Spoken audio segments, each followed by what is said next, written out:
"Let's be honest," Linda Worthington scoffed, loud enough for the whole boutique to hear. "Girls like her don't come in here to buy. They come in to loiter or steal, and if you're too afraid to say it, I will." The manager said nothing. The staff pretended not to hear. And Amara Daniels, 16 years old, composed beyond her years, just stood there, her expression unreadable, her hands still folded calmly in front of her. She simply reached into her pocket, pulled out her phone, and made a single call. And the moment Malcolm Daniels stepped through the glass doors, the air inside the boutique changed. Linda Worthington didn't know it yet, but she was about to learn a lesson. About power, about presence, and about what happens when the girl you try to humiliate turns out to own the ground you're standing on. Before we go any further, comment where in the world you are watching from and make sure to subscribe. The glass doors whispered shut behind her with the kind of smooth finality that always made upscale places feel like they were sealing off the outside world.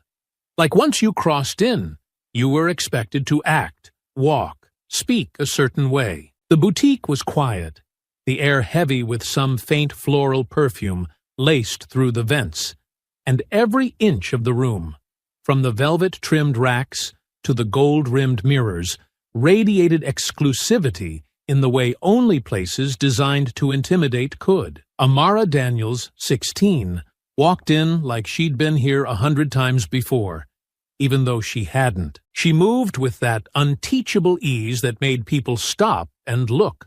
Tall, clean lines in her posture, high bun, sharp and neat, hoodie zipped halfway over a subtle designer tee, her sneakers crisp and understated, but unmistakably limited edition. She didn't need a greeting or a guiding hand. She scanned the room calmly, eyes drifting over sequined gowns and sculpted bodices, letting the silence stretch as she slowly stepped toward a display at the center of the boutique, a dress in soft rose gold that shimmered beneath the warm light, like it was glowing from within. She reached out to touch the fabric, letting her fingertips graze it lightly. Her father's charity gala was in 3 weeks, and though she'd visited other boutiques with her mother, none of those dresses had felt quite right. This one might. She was just about to check the tag when a voice slid across the room behind her, thin and syruped with forced politeness, but colder underneath. "Well, some of us are feeling bold today, aren't we?" Amara turned her head slightly, just enough to place the voice. A woman, white, maybe early 60s, stood nearby with a handbag tucked against one arm, draped in a lavender coat that practically screamed old money. Her makeup was precise, her posture rigid, and she wore the kind of smile that didn't touch the eyes. She hadn't come from behind the counter. She hadn't stepped out of the back. She was a customer, just another shopper. But the way she looked at Amara made it clear she saw herself as more than that. "I'm sorry," Amara asked, politely, though her voice carried no confusion. The woman took a slow step closer, eyes flicking over Amara's outfit, pausing just a moment too long on the hoodie and sneakers before settling on her face. "Just saying, some people walk in here like it's a clearance sale at the mall. No offense, of course." She smiled again, brittle and pointed. "But boutiques like this don't usually carry casual items." Amara didn't move. She didn't frown or flinch. She just looked at the woman for a long moment and then turned back toward the gown without saying a word. She'd learned that silence could be louder than anything when it was used right. But the woman didn't stop. "Oh, don't get me wrong, dear. I'm all for ambition, dreaming big. But maybe be mindful of how you handle the merchandise. Some of these dresses cost more than your rent, I'd imagine." From behind the counter, the boutique manager, a white woman in her 30s named Carly, looked up from her tablet. Her eyes flicked between them, lips parting like she might say something, but she didn't. She stayed behind the counter, her fingers drumming lightly against the glass. Amara exhaled softly, turned around fully, and faced the woman with a calm so smooth it almost looked rehearsed. "I'm here to shop," she said.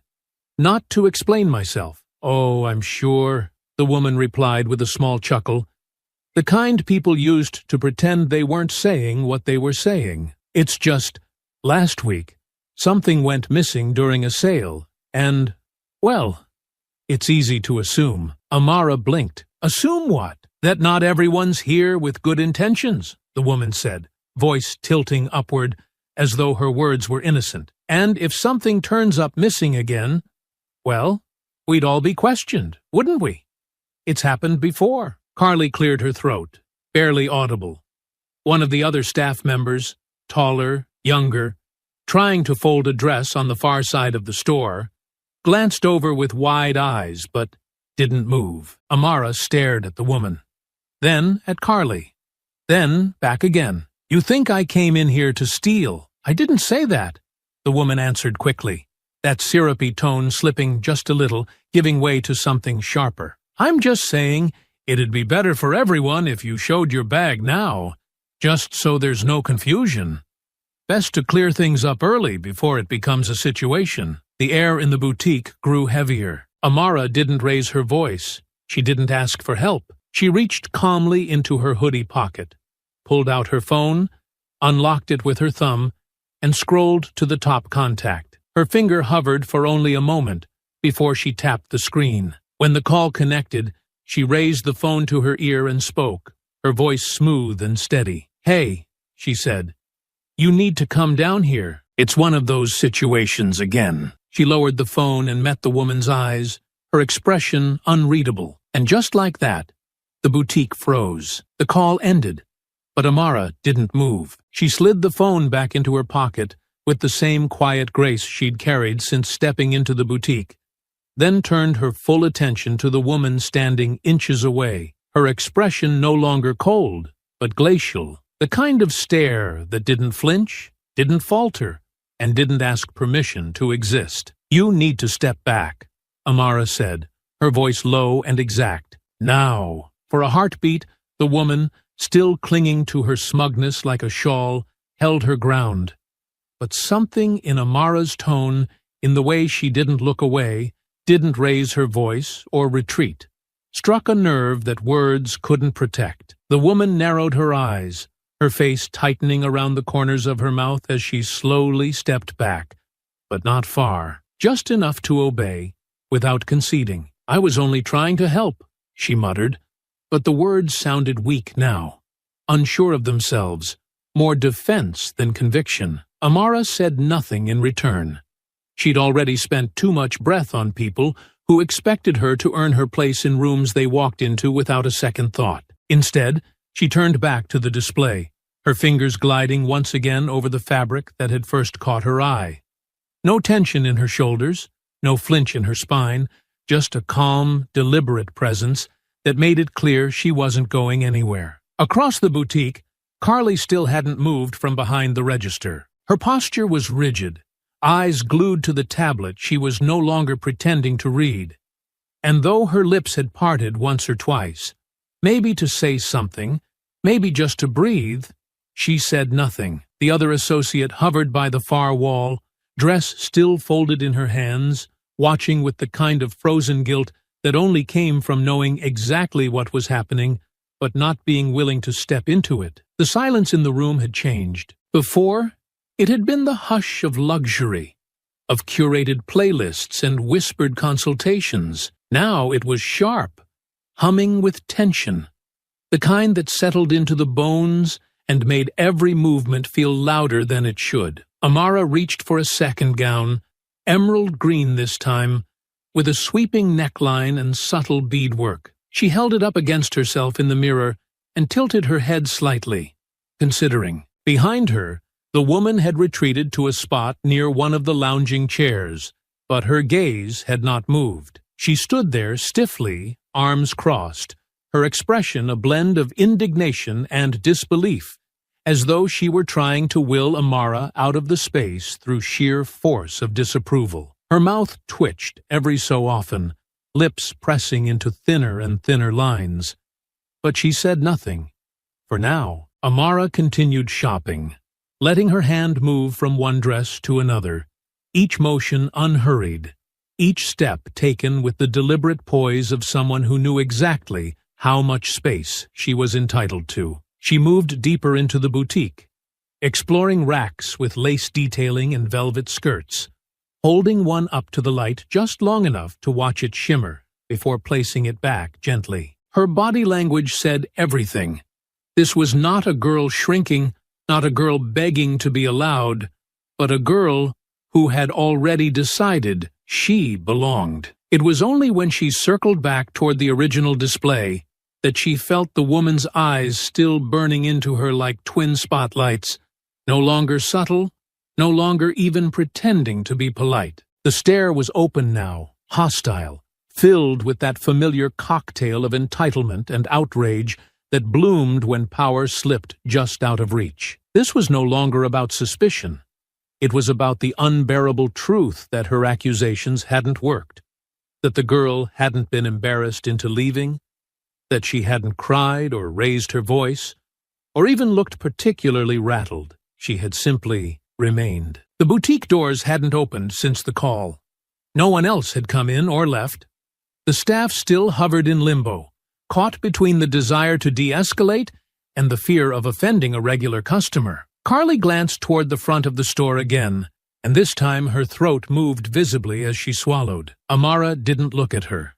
She didn't need to. Instead, she stepped toward the register and placed the emerald dress carefully on the counter, her voice calm as she spoke. "I'd like to try this on, please." Carly blinked as though waking from a trance, eyes flicking to the dress, then to Amara, then to the woman standing silently across the room. For a long second, she said nothing. Then she nodded stiffly and gestured toward the fitting rooms without speaking. Amara picked up the dress again and walked past the woman without so much as a glance, her steps measured, posture tall, the fabric swaying lightly at her side like a banner. And the woman, still standing there, still clinging to her outrage like a badge, watched her go, silent now, her fury eating away at her in bitter, helpless silence. The fitting room door clicked shut behind her with a satisfying softness, sealing her away from the tense stillness outside,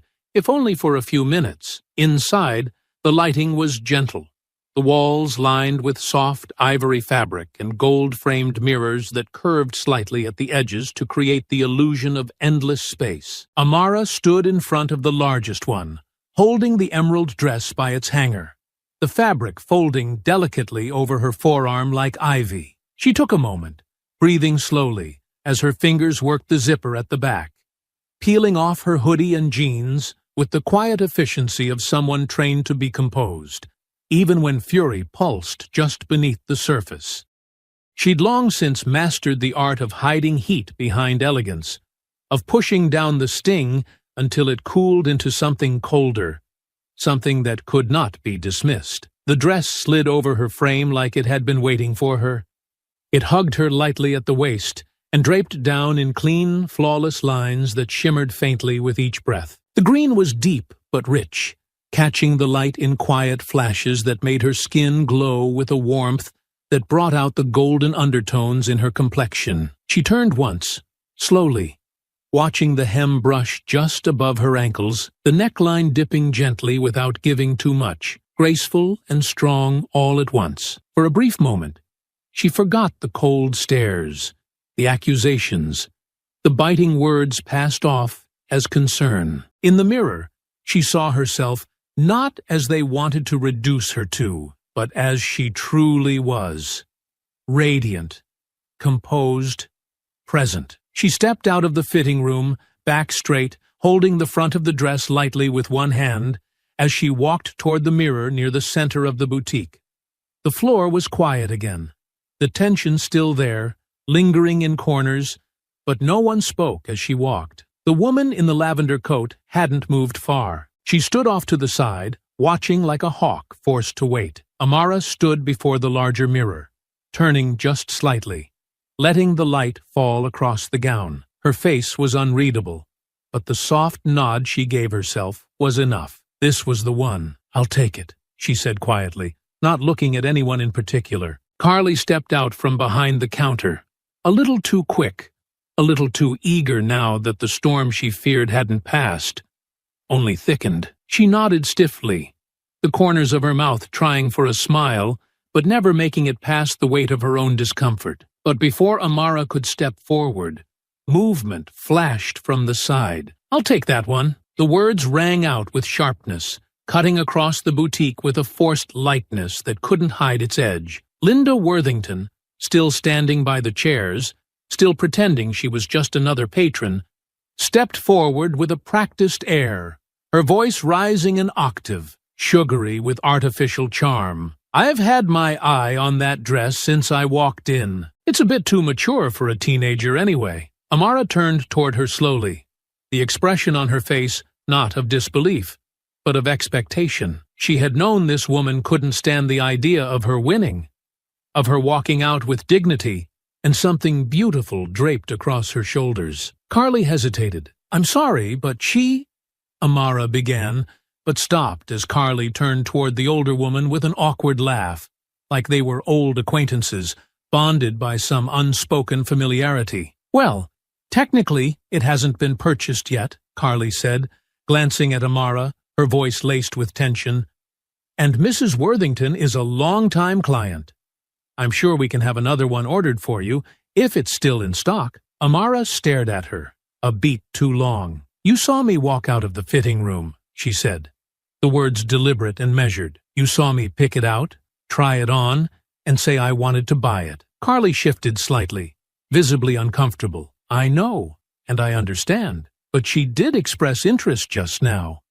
And we don't usually—" "She didn't want it until I wore it," Amara said, her voice rising only enough to press the point without ever breaking composure. "This isn't about the dress, and you know it." Linda smiled then, not warmly, but with the quiet satisfaction of someone reclaiming stolen ground. She took another step forward, her fingers extending as if to brush the gown, as if she might just pluck it from Amara's body if she was bold enough. "I'll be taking it," she said simply, and Carly didn't move to stop her. Amara stepped back once, holding the fabric at her side, and looked directly at Carly. "You're really going to let her take this off me?" Carly's mouth opened, but no words came. Amara didn't wait. She turned her head slowly, calmly, toward the front of the store, and as if the air itself shifted with her, the boutique's front door opened with a muted ding. Malcolm Daniels entered the boutique with the kind of presence that made everything else still. He didn't speak right away. He didn't have to. His eyes swept the room in one glance, catching his daughter standing in a gown, facing two white women, one smug, the other silent. The boutique door eased shut behind him, but the air inside didn't move. It just tightened, thickening around the silence that followed the soft chime of the entrance bell. Malcolm Daniels stood just past the threshold, not rushing, not looking around with wild urgency. He simply stepped forward with that same slow, deliberate presence that always made people stand up straighter without realizing they had. His coat still buttoned, his shoulders broad beneath it, his eyes calm but unblinking. Carly's head lifted immediately, her lips parting with a practiced smile that faltered halfway when she registered the way he scanned the room. She didn't recognize him, but something about the way he moved made her still her hands. Only Amara remained unmoved. She turned slightly, her chin lifting, not as a cry for help, not to introduce him, but as a signal that he was exactly who he needed to be in that moment. Nothing more, nothing less. Linda, however, took a single glance at him and laughed. Short, dismissive, forced through her nose like she was swatting away a fly. "Oh, good," she said. "You brought backup. Charming. But unless he's here to carry your bag or pay for the dress, I'm not sure why we're entertaining guests." Malcolm's eyes moved past her without pause. He stepped toward his daughter. "You all right?" Amara nodded, her voice clear. "I'm fine. But you should probably hear what happened before she spins it her way." "I don't need to spin anything," Linda cut in, voice rising just enough to reclaim space. "Your daughter came in here pretending to shop, wouldn't let anyone help her. And then, when I, quite reasonably, suggested caution, she made a scene. Then she tried to claim a dress she hadn't paid for just because she tried it on. I've been shopping here longer than she's been alive. Malcolm tilted his head, but he didn't look at Linda. He looked at Amara. Start from the beginning, he said. Amara didn't hesitate. She didn't rush, either. Her tone didn't waver. I walked in. I looked at the dresses. No one welcomed me, but I didn't care. I wasn't here for small talk. She, Amara gestured toward Linda, started following me, hovering, making comments about prices and how people should be careful with the merchandise. I ignored it. Linda scoffed, but Amara continued without glancing at her. Then she accused me, without evidence, of stealing, told the manager to check my bag. Carly didn't do it, but she told me I should probably leave to avoid confusion. I told her I wasn't going anywhere, and called you. Malcolm nodded once, still quiet. I saw this dress, tried it on, came out, and said I wanted to buy it. Amara went on, her voice sharpening now, but not rising. Then Linda over there tried to snatch it, claimed she wanted it first and told Carly to give it to her instead. She didn't even ask for it until Amara had it on. The younger sales associate murmured from across the boutique, almost too soft to hear, but no one acknowledged it. Linda stepped forward with a brittle smile. Is this really the direction we're going? Having Daddy come in and fight your little battles? I was giving her a lesson in manners. Something she clearly needs. Now Malcolm turned, and when he did, the air stilled even more. She doesn't need you for manners, he said, voice still calm, but colder now. She knows how to carry herself. She didn't shout. She didn't argue. She told me what happened, clearly, without drama. Linda folded her arms. Well, maybe if she made it clearer who she was with, this misunderstanding wouldn't have happened. I assumed. That's the problem, Malcolm said. You assumed. I assumed she wasn't here to buy anything, Linda snapped, now louder, less polished. And I was right, wasn't I? You're the one footing the bill. If she wanted to be taken seriously, maybe she should have walked in here with someone respectable instead of, she walked in here, Malcolm said, cutting her off with a suddenness that halted her mid-sentence, expecting to be treated like any other customer. Not because of who she's with, not because of her last name, because she's a human being in a store. Linda's mouth opened, but Malcolm didn't stop. And now you're standing here, trying to justify why you tried to rip a dress off a teenager like you were entitled to it. Like your money, your history with the store. Your opinion somehow outweighed her dignity. Carly looked down, her fingers curling around the edge of the counter. Malcolm turned to her now. Is that how you run this place? Carly's voice barely escaped. I didn't know what to do. You didn't need to know what to do, he said. You just needed to do the right thing. And instead, you did nothing. Linda scoffed again, louder now, like a kettle boiling over. You act like you're royalty. What are you? A lawyer? A politician? I've never even heard of you. That's not surprising, Malcolm said, because I don't make noise to be heard. I make moves that change the room. Linda rolled her eyes. You're all the same. Come in here with your attitude and your entitlement, and expect the world to bend. I expect decency, Malcolm said, which clearly wasn't on display today. Then he looked back at his daughter. You still want the dress? Amara nodded once. I do. Malcolm turned to Carly. Then ring it up. Now. Linda sputtered, furious. You can't just walk in here and give orders like you own the place. Malcolm looked at her, and this time he smiled. I don't yet. And just like that, the silence turned electric. Linda Worthington didn't move. She stood frozen in place, arms crossed so tightly over her chest that the fabric of her coat bunched at the shoulders.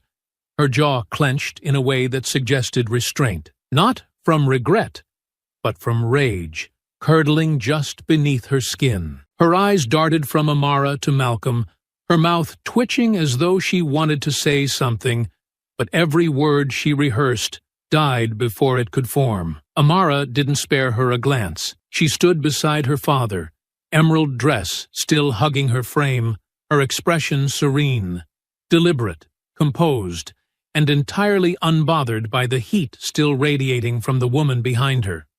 She didn't need to gloat. The truth had already spoken for her, and she wore it now like armor, shining beneath the boutique's warm light. Carly stood stiffly behind the counter, pale and visibly shaken, her hands hovering just above the register keys, as if the simple task of ringing up a sale had become a negotiation with gravity itself. Her gaze flicked to Linda, then quickly away, landing on Malcolm with cautious expectation. "The dress is—" she began, but the words came out dry, barely above a whisper. She cleared her throat and tried again. "The dress is $2,200. Malcolm pulled a black leather card holder from his coat and laid it on the counter with practiced ease. He didn't ask for a discount.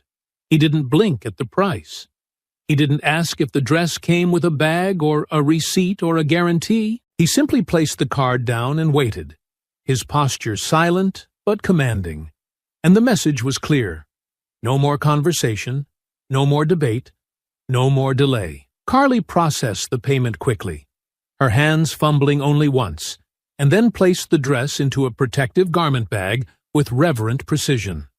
She avoided everyone's eyes, especially Amara's, and slid the receipt across the counter like a quiet apology wrapped in thermal paper. "Thank you," she said, but it barely made it past her lips. Malcolm took the garment bag and handed it to his daughter without looking away from Linda, who still hadn't moved from her spot.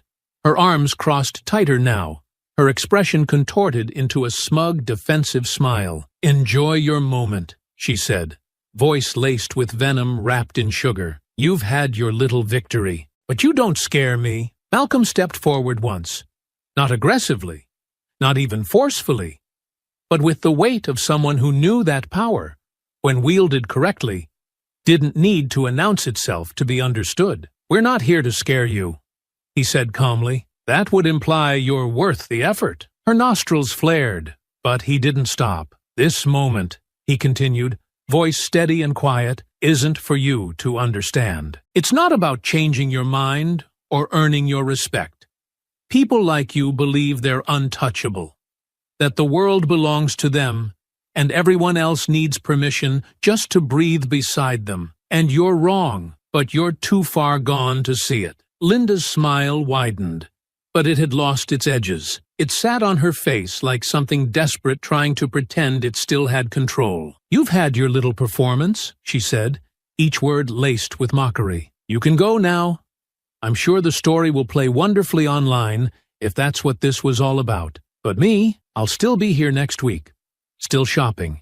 Still welcome. Nothing changes." Amara tilted her head, her voice soft but cutting. "You really think that?" Linda's smirk didn't falter. "I know it." Malcolm leaned forward just slightly, his tone still conversational. "This isn't the last time you'll see us." She narrowed her eyes. "Is that a threat?" "No," he said.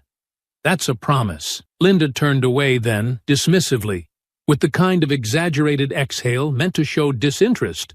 But the tension in her shoulders betrayed her. She didn't like not knowing. She didn't like feeling that the room had shifted, and she hadn't been told how. She didn't like being looked at the way she had looked at others, like a problem politely waiting to be dealt with. Malcolm didn't watch her any longer. He turned toward his daughter and gently rested a hand on her back as they made their way toward the door. Amara walked ahead, head held high, the dress bag slung over her shoulder like a banner of grace wrapped in strength. Neither of them looked back. The boutique remained still as they passed through its heart, but the silence was no longer peaceful. It was thick with aftershocks, the echo of things broken beneath the surface, of rules rewritten without anyone needing to say them out loud. Carly didn't speak. The young sales associate who had watched everything unfold from the sidelines pressed her lips together as if holding in something she wished she'd had the courage to say earlier. The boutique door opened with a soft chime, and for a moment, all Linda could do was stand there, alone now,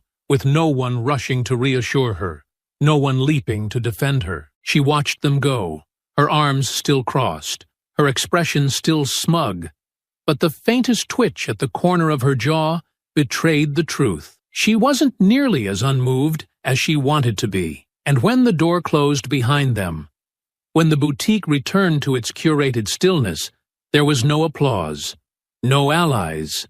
Just quiet, heavy and telling. Outside, Amara walked beside her father without saying a word for a full block. Then she finally looked over at him, the corner of her mouth lifting just slightly. "You didn't tell her who you were," she said. "She didn't earn that," he replied. They kept walking. The car ride was quiet, not out of awkwardness, but from the kind of shared silence that wrapped around them like something sacred, something neither of them wanted to disturb just yet. Amara sat in the passenger seat, the emerald gown folded neatly in her lap, her hands resting lightly on the garment bag as she watched the city roll past the tinted windows. Outside, pedestrians drifted in and out of shops. Taxis honked lazily through intersections, and the boutique they had just left faded into the distance like something unremarkable. Just another luxury storefront on a street lined with polished glass and curated beauty. But for Amara, it hadn't faded. It lingered, not as trauma, but as something colder, quieter, a bruise beneath the surface, not yet visible but already pulsing. Malcolm kept one hand on the wheel, the other resting on the console between them, his gaze steady on the road. He didn't speak, not because he didn't have words, but because he knew his daughter needed space. And Amara, for all her poise and self-assurance, hadn't said much since they stepped outside. It wasn't her silence that worried him. It was the stillness behind it. It wasn't the first time she'd been profiled, and they both knew it wouldn't be the last. But this one had been different. This one hadn't happened in a school hallway or on a street corner. It had happened in a boutique designed for elegance, exclusivity, and power. And the message had been clear: you may walk like you belong, but we still see you as something to be watched. "I wasn't going to leave," Amara said at last, her voice quiet but clear. Not after she said what she said. Not when Carly just stood there. Malcolm nodded once, not taking his eyes off the road. "I know. She wanted me to shrink," Amara continued. "Make me feel like I didn't deserve to be there. Like I was borrowing someone else's world. And you didn't let her," he said, his voice calm but firm. "You stayed. You looked her in the eye. You made her confront the truth." She didn't respond right away. Her gaze lingered on the skyline ahead, where the buildings stretched high and proud, glass and steel glittering beneath the afternoon sun. Eventually, she exhaled slowly and leaned her head against the window. "I'm just tired of it always being a test," she said. "Like I have to prove, every time, that I'm allowed to exist in places they think I shouldn't." Malcolm glanced at her then, just for a moment, before turning his eyes back to the road. "You don't need to prove anything to anyone," he said. "Not anymore. Now it's time they prove something to you." She looked at him, her brow furrowing slightly. "What do you mean?" But he didn't answer. Not yet. They pulled into the underground garage of his office tower, the security gate rising with a soft hum before closing behind them. The car's engine shut off, and the silence returned. Not tense, not heavy, just waiting. "Come upstairs," he said. "Just for a minute." Amara followed him through the private elevator entrance, still holding the dress bag, though her steps had grown slower now, her curiosity beginning to peek through the haze of frustration that had lingered since the boutique. The elevator carried them to the top floor, where floor-to-ceiling windows framed the city like a living painting, and the office's design was as quiet and composed as the man who occupied it. No clutter, no loud colors, only precision and intention in every corner. He walked to his desk, pressed a few keys on a wireless keyboard, and waited until the monitor lit up. Then he dialed a number from memory. Amara stood nearby, watching. "Yes, this is Daniels," he said into the phone, his tone shifting. Not louder, but sharper now, deliberate and clipped. "I need you to schedule a call with Renner, Hamilton, and Brooks tomorrow morning. Add Lillian from acquisitions. Tell them it's urgent." He paused. "And find out who owns the building where Vela sits. The boutique. I want a full portfolio by the end of the day." Amara blinked. "Wait, what are you doing?" Malcolm looked at her calmly, then leaned back in his chair. "Taking my time," he said. "Making sure the next time she sees us, It won't be on her terms. Amara's eyes widened slightly, not in shock, but in the slow realization that the story wasn't over. Not just emotionally, not just personally, but structurally. Her father wasn't just angry. He was already thinking 3 steps ahead. The kind of response Linda would never see coming because she'd never imagined her actions carried consequences. Not when they came from someone like her. "You're really doing this," Amara said softly. "I told her it wasn't the last time she'd see us," he replied, folding his hands together. "And I meant it." She didn't smile, but the tightness around her shoulders loosened. Good. The day after the boutique incident unfolded behind the silence of glass walls and velvet hangers, Malcolm Daniels sat in his office overlooking the city, not with anger simmering beneath his skin, but with something colder.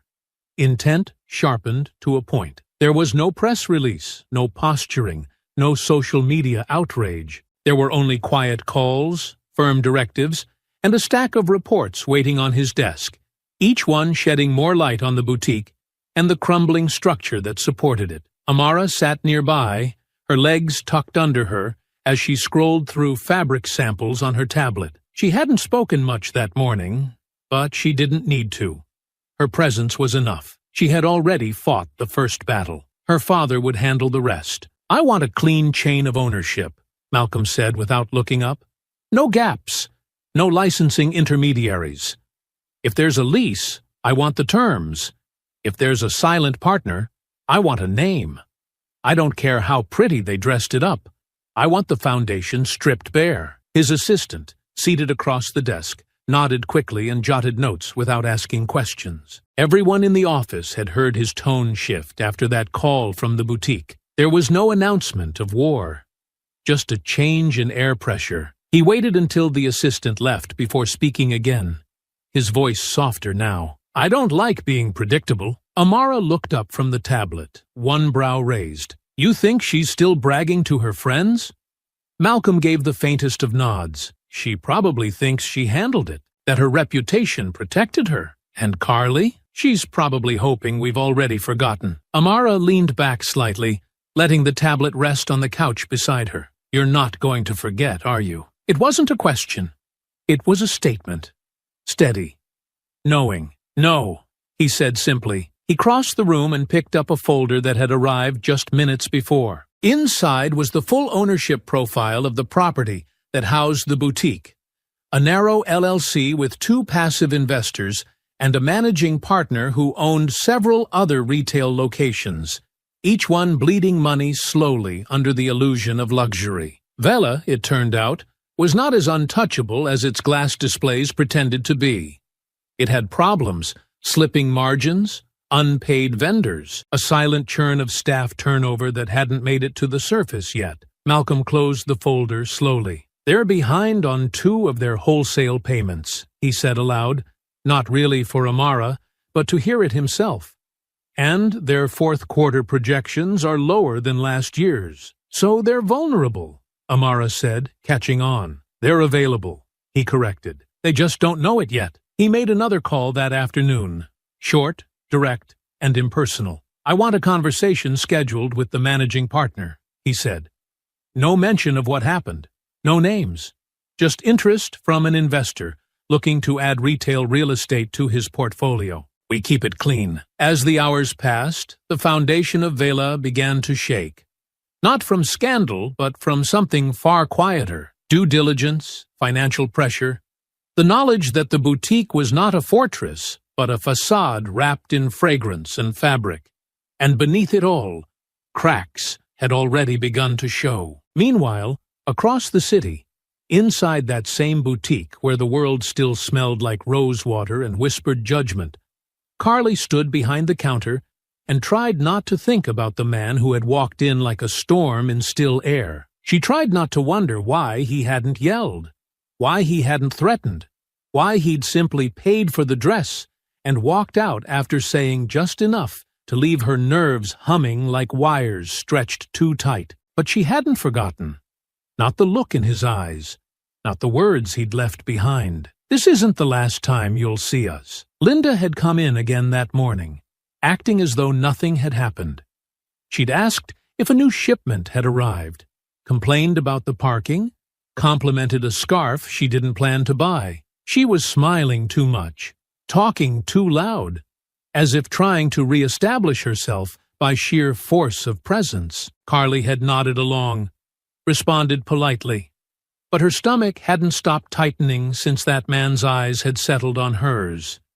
She didn't know who he was, but she knew, deeply, undeniably, that he was someone who had already moved past fury and into something far more dangerous, resolution. And the worst part was, he hadn't said anything publicly, which meant whatever was coming, she wouldn't see it until it was already inside the walls. Back in his office, Malcolm sat with his sleeves rolled, the day winding down, but his mind already a week ahead. "I'm not going to fire them," he said suddenly.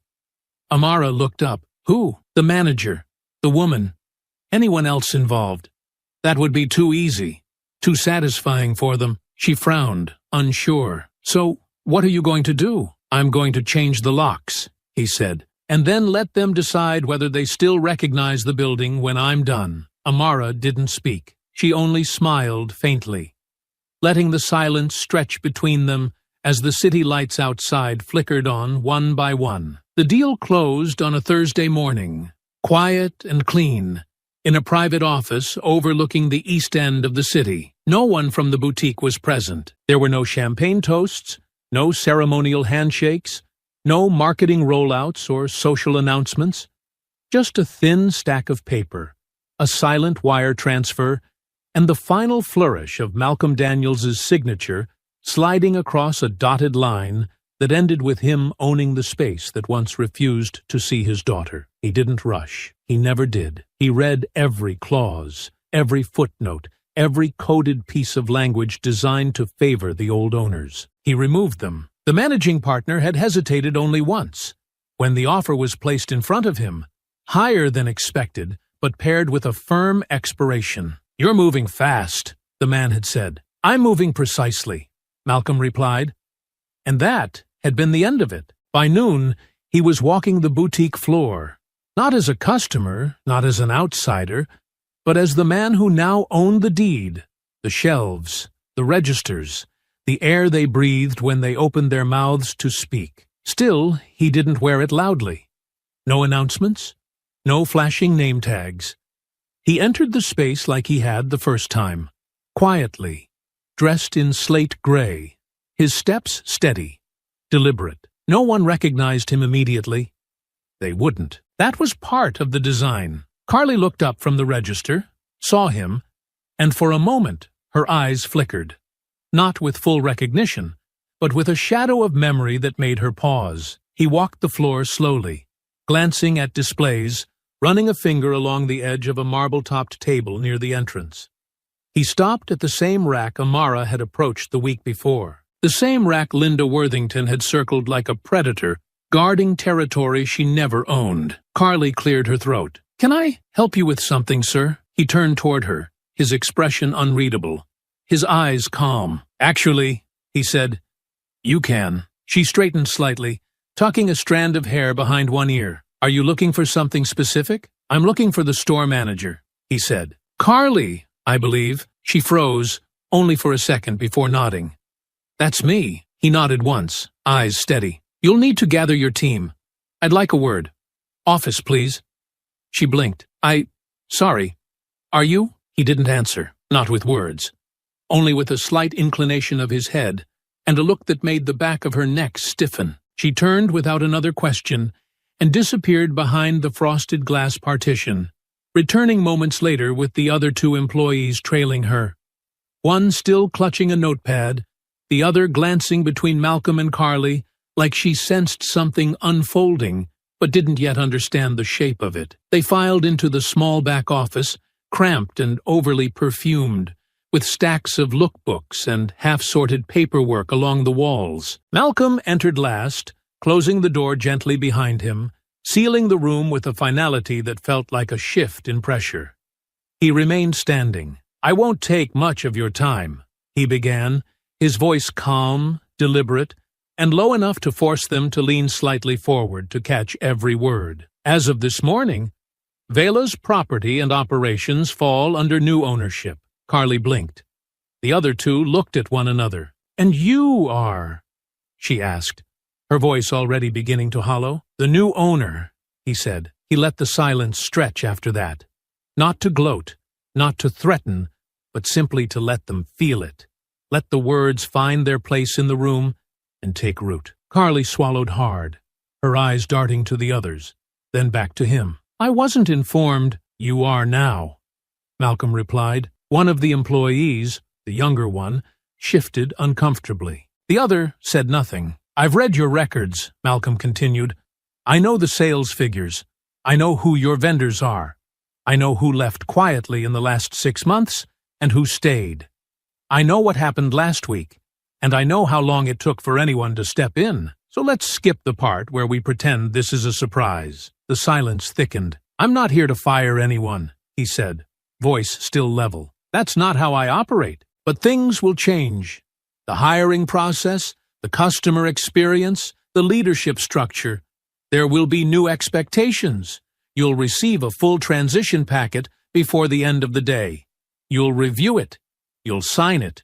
Or you'll step aside." Carly opened her mouth, as if to protest, but no words came. She only nodded, slowly, lips parting, then closing again. "I won't be managing the day-to-day," Malcolm added, "but I'll be watching closely." He looked at each of them, one by one, letting the weight of that linger, not as a threat, but as a promise. "And if anyone asks who I am," he said, "you tell them this. I'm the man who remembered." He turned, opened the door, and stepped out, leaving them in the stillness of a room no longer theirs. They met that evening at Malcolm's penthouse, the city humming far below the wraparound windows as dusk settled in with a wash of deep lavender and gold. The lights were low, casting long shadows across the living room floor, and the only sound was the quiet clink of ice settling in a glass of water that Amara held between her palms, untouched. She sat curled at the edge of the couch, her eyes fixed on the skyline, but her mind somewhere else entirely. Malcolm stood across from her, jacket off, sleeves rolled, a file open on the table beside him, a newly printed roster, fresh vendor contracts, a revised layout for the boutique's front end. She hadn't said much when he told her the sale had closed, just one quiet nod, a small lift at the corner of her mouth. She didn't need to say more. She had already seen the beginning of it in his eyes days ago.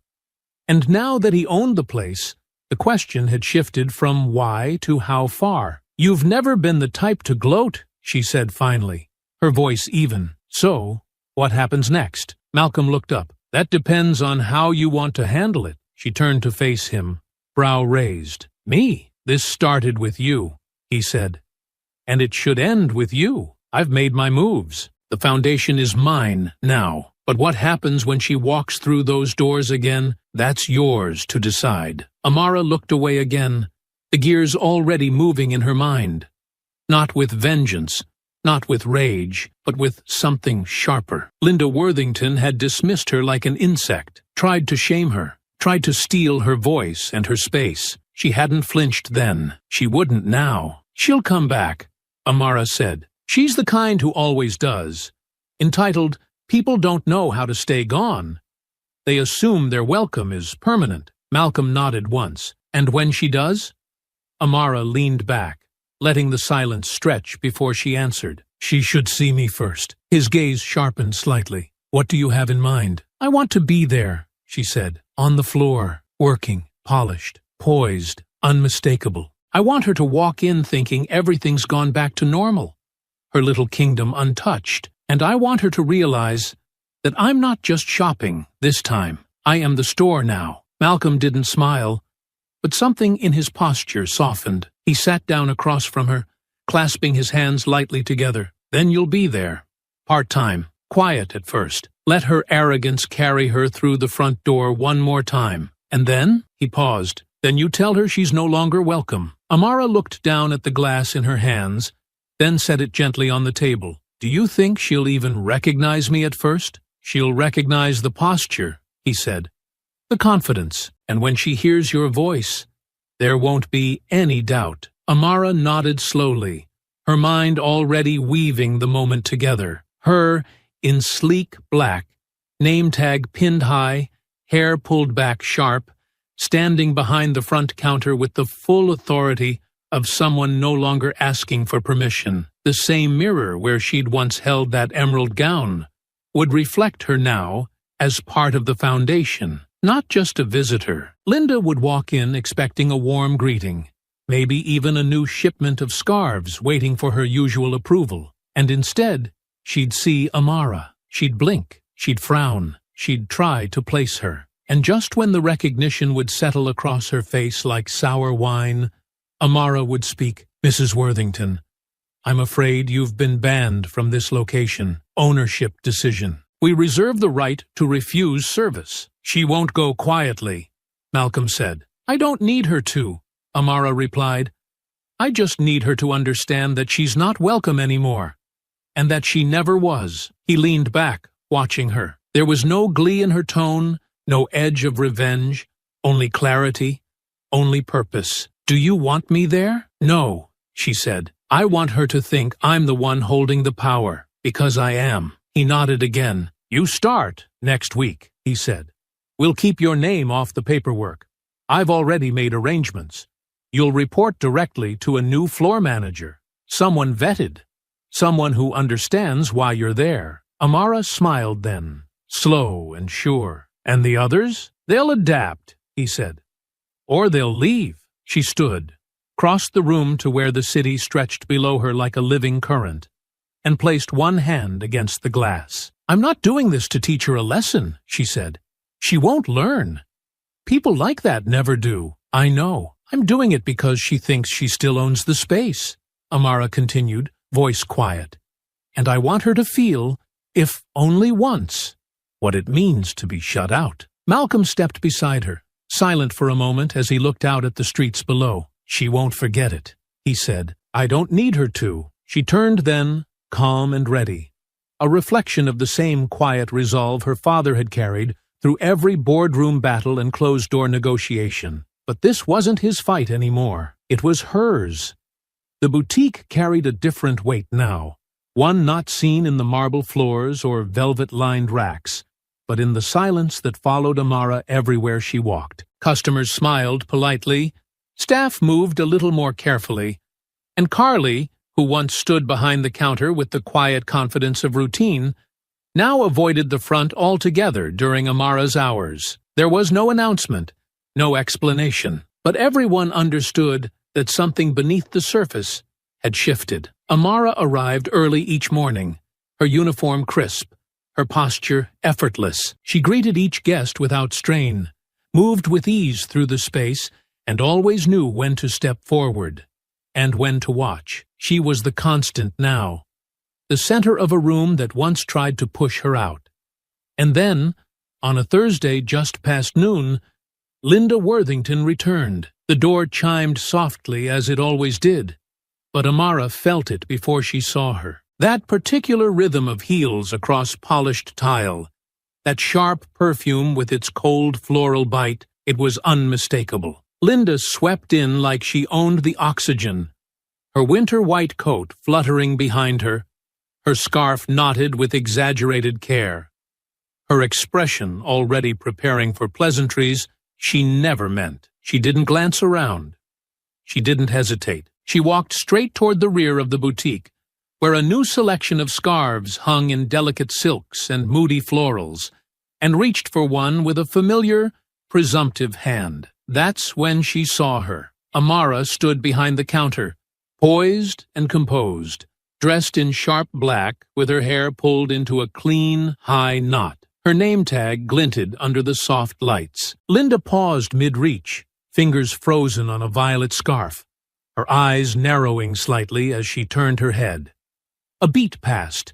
Then came the smile, tight-lipped, slow, smug, the kind of smile that said she recognized her and thought the moment belonged to her anyway. Well, Linda said with false warmth, isn't this something? Amara didn't speak.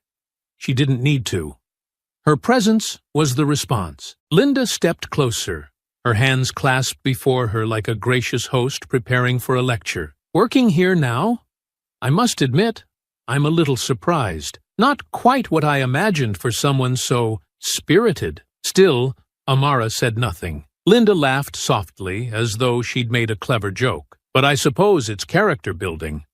Learning the value of service, structure, respect. I hope you're taking notes this time around. Carly, folding scarves near the front, suddenly dropped one to the floor. She bent down quickly to retrieve it, but didn't look up again. Linda reached for the same scarf once more, lifted it, and held it to her neck. I assume you're not the one I need to speak to about purchasing. Amara spoke then, her voice measured, cool, and unmistakably clear. Actually, you do. Linda blinked, slowly. I'm sorry?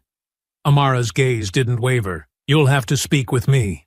I'm the one in charge of floor operations. Linda let out a dry laugh, sharp and ugly. Please, let's not pretend you've been promoted to more than display duties.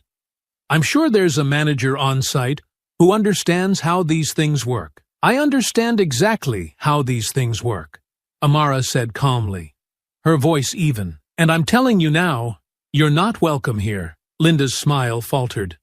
Amara continued, quiet but firm. You've been banned from this location, per directive, from ownership. The words hung in the air, cold and precise. Linda stared at her for a long moment, blinking once, then twice. And when she finally spoke, the heat beneath her tone betrayed the calm smile she tried to wear. You can't be serious. I am. You're banning me? Yes. Linda's laugh came out louder now, her voice tinged with something between disbelief and outrage. This is ridiculous. Is this personal? Because if so, I'll be taking this up with the owner directly. I don't know what little story you've spun for yourself, but you don't have that kind of authority. Amara didn't blink. I have exactly that kind of authority. Linda stepped forward, too close now, her tone low but pointed. Let me be clear. I've been shopping here since you were still in diapers. I know this place. I know everyone here. You're a temporary fixture, a statement, a stunt.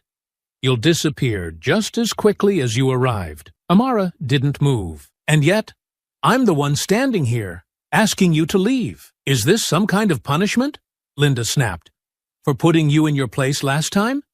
Because if you think I'm going to stand here and be ordered around by a child, you're not being ordered, Amara said, her voice still calm, still slow. You're being informed. Linda's eyes narrowed. Then inform me where your manager is. I'm right here. I want to speak to the owner. Amara paused, her head tilting slightly. He doesn't take walk-ins. The words landed like glass against stone, delicate and shattering all at once. Linda stared at her, suddenly unsure of her footing, the edges of her arrogance cracking as something inside her began to recognize that the rules had changed, and no one had bothered to warn her. But she didn't back down. Not yet. Instead, she straightened her coat, adjusted her scarf, and smiled again.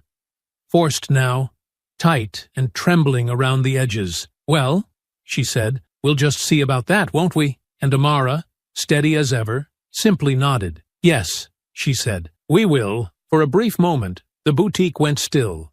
So still that even the gentle instrumental music playing overhead felt out of place, like it didn't belong in the room anymore. Linda stood facing Amara, lips parted just slightly, as though a retort were still forming behind her teeth. Though none came, she blinked slowly, once, then again, eyes sweeping the store like she was looking for an exit, a witness, someone who would step in and say, this had all been a mistake. Her gaze landed on Carly. The manager stood at the far end of the room near a folding station, her posture rigid, her expression unreadable. She had been there the whole time, watching, listening, not daring to step between them. But now, as Linda turned and marched toward her, heels snapping sharply with every step, it became clear that she was Carly's last hope of reclaiming some control over the situation. You, Linda said, her voice brittle but rising fast. I want to speak with you. Now. Carly didn't move. her hands stilled, still halfway through folding a silk blouse she hadn't really been looking at. Her eyes lifted slowly to meet Linda's. "I want to know exactly what's going on," Linda continued, her voice sharpening. "Because I've been coming here for over 2 decades, and never, not once, have I been spoken to like that. You let that girl stand behind the counter and humiliate me, and you said nothing." Carly opened her mouth, closed it again. She looked behind Linda, toward Amara, then back. "I asked you a question," Linda snapped. "Has this store completely lost its mind?" Carly took a slow breath, then set the blouse down with careful precision, her fingers brushing a crease flat that didn't need smoothing. "We have new ownership," she said at last. Linda stared at her. "What does that have to do with anything?" Carly didn't answer immediately. She glanced once more toward Amara, who had returned behind the counter and now stood there, tall, poised, hands folded neatly in front of her. The same girl Linda had tried to humiliate, the one she had once accused of theft, now unshaken and quietly radiant beneath the boutique lights. Carly looked back at Linda, and the words came more firmly this time. The store was sold. A full acquisition. The papers were signed last week. Linda narrowed her eyes. "To who?" Carly hesitated, then dropped the final weight. "Malcolm Daniels." The name dropped like stone through glass. Elegant, clean, and absolutely shattering. Linda blinked, once, then scoffed, though the sound came out awkward and dry. "Who?" Amara's voice carried gently from across the room, calm as always. "My father." Linda turned, slowly, as though her own spine had gone stiff from the realization. She looked at Amara again, truly looked, and this time it was as if she were seeing her for the first time. Not just the uniform or the posture or the calm command, but the fullness of who she had been all along. The girl she had dismissed wasn't just standing behind a counter. She stood on a foundation her family now owned. Linda's laugh came out thin, humorless. "No, that's ridiculous." Carly didn't argue. "It's a stunt," Linda insisted. "He's doing this to make a point, to embarrass me. This isn't permanent." Carly didn't respond. Linda turned back to Amara, who remained still, her chin high. "This is all performative," she said, as if trying to convince herself. "It's theater. You're not going to last behind that counter. People like you burn bright, then disappear. Always. And yet," Amara said softly, "here I am, still standing, while you're the one being asked to leave." The silence that followed was the kind that didn't just fall. It settled deep, pressing into the corners of the room, into the shelves and the folded scarves, and the shifting glances of the 2 other associates standing nearby. No one rushed to defend Linda. No one offered a lifeline. For the first time since she entered, Linda looked around and saw that no one stood beside her. "You think this changes anything?" she asked, her voice lower now, bitter and trembling. "I don't need it to change you," Amara said. "I just need it to remind you that your time deciding who belongs is over." Linda took a breath, held it, then exhaled through clenched teeth. "I'll be speaking to my attorney." Amara didn't flinch. "Please do. But I'd advise you to check the property records first." It wasn't a threat. It was a courtesy. Linda stared at her for a moment longer, her face blank but her hands tight around the strap of her handbag. And then, finally, she turned. Not with grace, not with dignity, just sharp, uneven steps across the tile. Her heels no longer a declaration of power, but an echo fading behind her. She didn't say goodbye, didn't slam the door. She simply walked out, and the boutique didn't feel empty without her. It felt cleaner. The door closed behind Linda with a soft click, a sound so quiet it almost didn't seem worthy of what it represented. But the silence that followed was not empty. It was thick with what had just unfolded, with the tension that had finally snapped, with the final collapse of a power structure no one had dared name until it was already broken. For a long moment, no one moved. Carly stood by the register, her fingers gently gripping the edge of the counter, her knuckles pale against the glass. Her eyes were distant, not fixed on anything in particular, but clearly seeing everything that had just passed through the room. Her eyes were distant, not fixed on anything in particular, but clearly seeing everything that had just passed through the room. She had been silent again, but this time there was no ambiguity in her posture, no illusion of control left to cling to. Amara remained behind the counter, her shoulders square, her gaze steady on the boutique floor as the soft hum of overhead music resumed, as if it hadn't just played through a reckoning. After a few long breaths, Carly slowly made her way over, her steps light but deliberate, her eyes never quite meeting Amara's until she reached the other side of the counter and stopped. "You handled that," Carly said at last, her voice low, tentative. "I don't think I've ever seen anyone hold the floor like that." Amara didn't smile. She didn't soften. She simply looked at Carly, her expression unreadable but not cold, just still, like the surface of deep water. "I've had practice," she said quietly. Carly nodded, her hands now folded in front of her, thumbs rubbing against one another as she searched for words. "I didn't know what to say," she added. "I mean, when it happened the first time, I froze." Amara didn't rush her response. She let Carly sit in the discomfort, in the silence that felt far heavier than any words would have. "I noticed," she said. Carly exhaled. "I didn't mean to choose a side. She was loud and insistent. And she's been a regular for years, and that made her right." The question wasn't sharp, but it landed like a bell rung in a quiet room. Carly looked down, shame flickering across her face. "No," she admitted. "It didn't." Amara leaned slightly against the counter now, not relaxing, but grounding herself in the space. "She wasn't the only one who made me feel small that day. You didn't raise your voice. You didn't make a scene.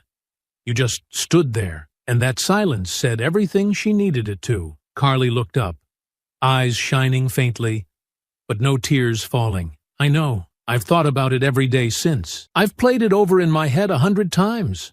What I should have said, how I should have handled it." Amara nodded once, slow and steady. "Then don't just think about it. Change it." "I want to," Carly said quickly. "I do. I want to be better. I know I don't get a clean slate, and I'm not asking for one, but I don't want to be the person who watches something like that happen and does nothing ever again." Amara studied her for a long moment, the silence between them stretching but not growing colder. It wasn't about revenge. It wasn't even about punishment anymore. It was about recognition, naming what happened and refusing to let it stay buried beneath good intentions. "I don't need you to prove anything to me," Amara said. "But if you're going to stay here, you need to understand what kind of place this has to become." "I do," Carly said. "I will." "No more neutrality," Amara said. "Not when it comes to who feels safe here. Not when people like her try to assert control. And not when people like me walk through the door." Carly nodded again, more firmly now. "You have my word." Amara tilted her head slightly. "Your word means nothing if it doesn't show up in the room with you." "I know," Carly said, "but I'm going to learn. You deserve that. The customers deserve that. The staff deserves that. And I do too." The words weren't perfect, but they were honest.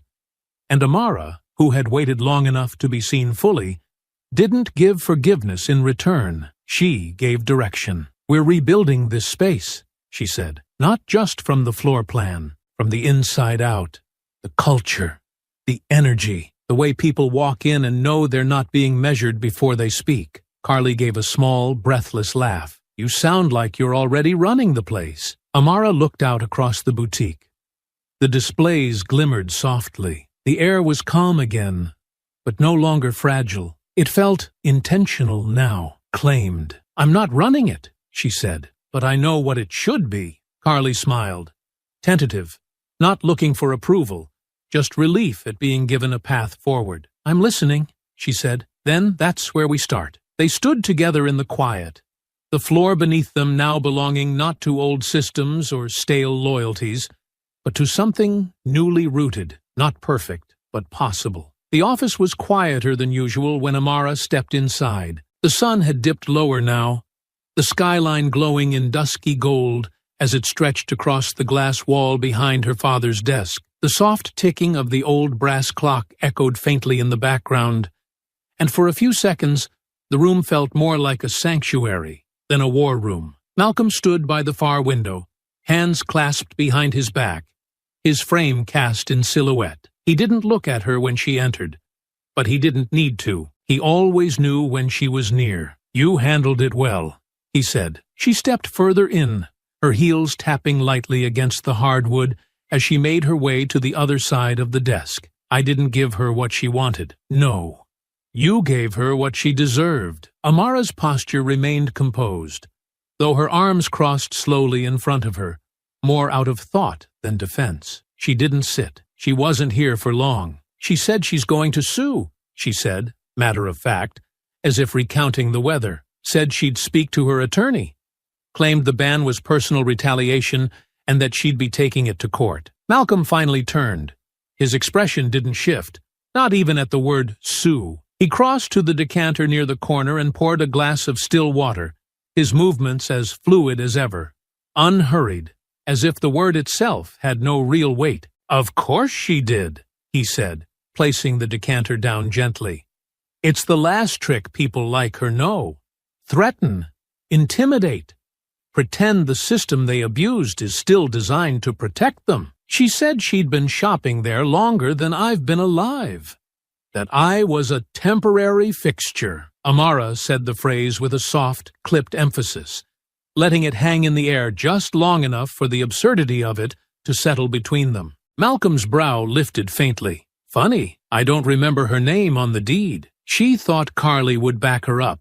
That was the most pathetic part. Like she couldn't process the fact that the world moved on without her consent. Malcolm leaned back against the edge of his desk, the glass untouched in his hand. She's still operating from the illusion that her voice carries the same authority it used to. But authority doesn't come from volume. It comes from ownership. Amara nodded, slowly. "And now, that's exactly what we have." He looked at her then, the weight of the moment clear between them. "She'll try to bluff," he said. "She'll drop words like litigation and discrimination and breach of service. And then, the second she sees the actual legal standing, she'll realize how little ground she's standing on." Amara allowed a small, breathless laugh to escape. "I told her to check the property records before she embarrassed herself further. That was generous. I was feeling gracious." Malcolm smiled at that. Not a wide smile, not celebratory, but something quieter. A recognition of the poise that had carried her not just through the confrontation, but beyond it. Not once had she raised her voice. Not once had she needed to prove anything. She had stood where she belonged and made it known, without needing permission, apology, or revenge. "She won't take this well," Malcolm said. "Women like that never do. Their entire identity is built on being beyond consequence." "She looked shocked," Amara murmured, "like she'd been betrayed by the ground." "That's because she thought she was still standing on it." Amara crossed to the window now, gazing out at the buildings bathed in gold and shadow, her reflection caught beside her father's in the glass. "I don't think she understood what was happening until it was already over." "She understood," Malcolm said. "She just didn't believe it." Another silence settled, but this one wasn't heavy. It was full, steady. Their work was done, and the weight of justice had been placed exactly where it belonged. "I'm not interested in her lawsuit threats," Malcolm said finally. "She'll rattle her lawyers, toss out letters, posture in private emails. And when that fails, she'll try to use the court of public opinion. Let her. We don't answer to opinion. We answer to results." Amara nodded. "And results are permanent." He stepped beside her, both of them looking out over the city now. "You did more than prove a point," he said. "You rewrote the entire dynamic. You didn't just return to that space. You redefined it. And you didn't need a title to do it. You did it because you refused to be moved." Amara didn't look at him. Her voice was soft. "She said people like me burn bright and disappear." He turned toward her. "No, people like you become the fire itself." They stood there for a long moment, the city alive beneath them, the boutique far behind them, but forever changed. Not by violence, not by spectacle, but by clarity. And by the unflinching steadiness of a girl who had once been told she didn't belong, and had now taken the keys to the door they tried to lock her out of. 2 weeks passed. The boutique had never been louder with color, yet quieter in tone. Not a single rack had changed position. Not a single wall had been repainted. But everything was different now. The silence inside no longer buzzed with discomfort. It hummed with calm certainty, like the kind that settles into a room after a storm has passed. Customers moved through the aisles with measured ease, brows lifting not because they felt unwelcome, but because they now noticed something they hadn't before. The staff didn't linger at the corners. They moved confidently, smiles real, eyes present. The nervous glances, the whispered hesitations, they were gone. Amara stood behind the counter that once represented the edge of her exclusion. Now it was hers. Not by title, but by presence. She didn't need to announce it. The floor belonged to her the moment she stepped into it. Rena stood beside her, scanning inventory for the next week's shipments, and gave a soft nod toward the front as 2 women entered. One was older, dressed in a simple wool coat, her hair natural and graying at the edges. The other looked no older than Amara herself, her eyes wide with quiet wonder as they took in the boutique's polished glow. Amara greeted them with a single glance and a small smile. "Welcome in," she said, her tone warm but composed. "Let me know if you'd like to try anything on." The older woman smiled. "We're just looking for something for her first formal," she said, gesturing to the girl beside her. "We weren't sure we'd find anything in our budget, but it's nice to walk into a place and not feel watched." Amara didn't need to ask what she meant. She understood, down to the bone. "You're in the right place," she said simply. The girl smiled back and walked toward the display racks, her mother following with careful, grateful steps. Rena watched them for a moment, then turned to Amara. "You changed this place," she said quietly. "Without a single renovation." Amara exhaled slowly. "I didn't need to change the walls. I just needed to remind them who they were meant to hold." Rena smiled, her tone light but reverent. "And now it's doing what it always claimed to do. Just finally, honestly." A few hours later, after the boutique had emptied and the register drawer was closed, Amara stepped outside, coat tucked over her shoulders, the soft bite of evening wind brushing across her skin. The sky was low and moody, clouds stretching across the horizon like velvet, and the city lights flickered to life beneath it, slow and steady. Malcolm's car pulled up without a sound.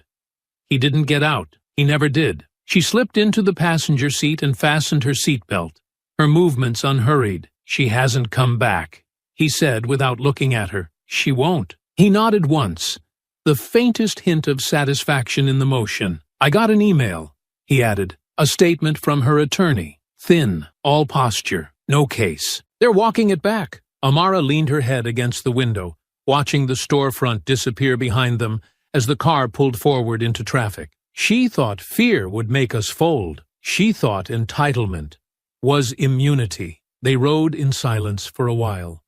Not the kind that held distance, but the kind that let the weight of a chapter closing settle into the space between them. "I want to do something with the back office," Amara said at last. "Make it a space for interns.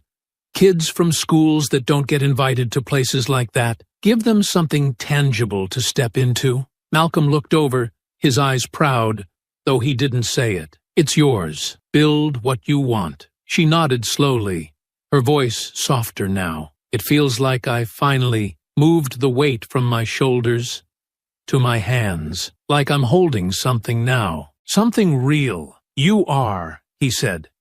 "And you didn't just carry the weight. You built something with it." They drove on, the city sprawling around them, wide and full. The lights blurred slightly in the glass, but Amara's reflection remained sharp, defined not by what she had endured, but by what she had claimed. No apologies, no pleas for understanding, just space, owned, occupied, protected. Linda Worthington had become a shadow. No press, no lawsuit, No return, just a closed door behind her, and a room that would never again bend in her direction. Inside the boutique, under soft light and warm air, a young girl stepped from a fitting room, the hem of her navy blue gown swaying slightly around her ankles. Her mother's hand flew to her mouth, eyes glistening. Rihanna smiled as she approached, with the kind of ease that had come back into her step recently. "Would you like me to hold it at the counter?" The girl looked at her mother, then nodded. Behind them, just faintly, the door chimed again. A new customer entered. The day continued. And upstairs, in an office above it all, a nameplate had been added to the corner of a sleek black desk. Amara Daniels, strategic consultant, not for show, not for vanity, but because no one would ever again question whether she belonged in the room. I hope you enjoyed that story. Please share it with your friends and subscribe so that you do not miss out on the next one. In the meantime, I have handpicked 2 stories for you that I think you will enjoy. Have a great day.